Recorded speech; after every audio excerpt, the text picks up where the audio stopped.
melaporkan dari kawasan pemakaman Talang Krikil, Kota Palembang, di mana bisa kita lihat tribunal di hadapan kita ini sedang dilakukan prosesi pemakaman terhadap MRA, remaja 12 tahun yang menjadi korban jiwa dalam peristiwa kecelakaan di atas jembatan Musi 4 tadi pagi tribunal sekira pukul 9 pagi tadi.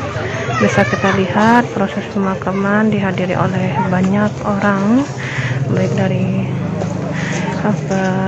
keluarga, kerabat, maupun teman-teman dan tetangga dari almarhum sendiri.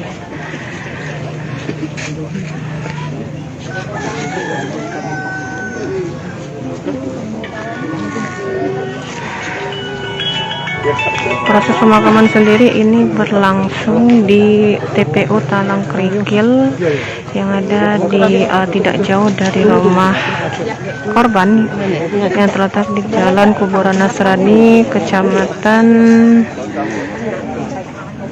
Kemuning, Kota Palembang, Tribuners.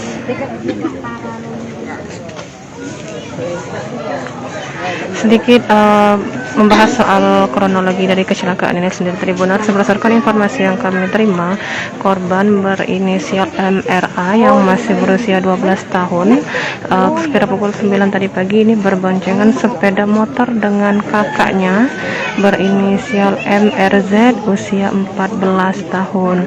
Saat melintas tepat di atas jembatan Musi 4 dari arah berseberangan itu lewatlah sebuah mobil pick up pengangkut ban yang diduga memotong jalan hingga akhirnya terjadi peristiwa kecelakaan tersebut Tribuners, di mana bisa disebut kecelakaan ini terjadi adu kambing seperti itu.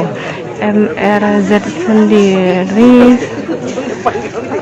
MZR maksud kami, kakak dari korban, saat ini masih menjalani perawatan intensif di rumah sakit, sedangkan almarhum adiknya yang masih berusia 12 tahun tidak bisa diselamatkan ketika perjalanan di rumah sakit Tribuners. Ini lokasi pemakaman ada di Talang Krikil, Kelurahan Piperja, Kecamatan Kemuning, Kota Palembang, yang jaraknya tidak jauh dari rumah korban.